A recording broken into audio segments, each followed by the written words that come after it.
looking at the Princeton Vizz headlamp. Good headlamp. Really like this headlamp and all its features. It's finally a headlamp that has everything that I'm looking for, with the exception of one thing, but I'll get into that in a minute.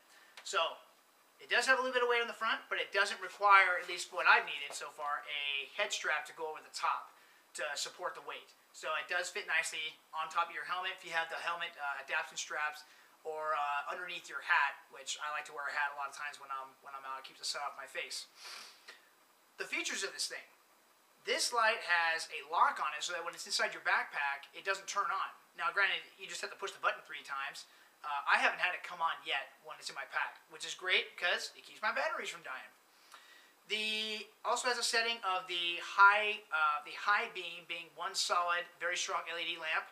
LED, awesome. It's very bright and it lasts a while, but you don't want to use it too long because it does have a tendency to drain the battery more.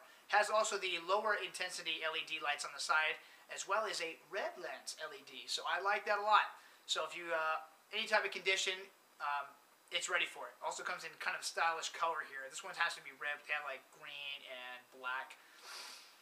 So for general purpose, I'm going to give it a 5. This is the best headlamp I've used yet, me personally.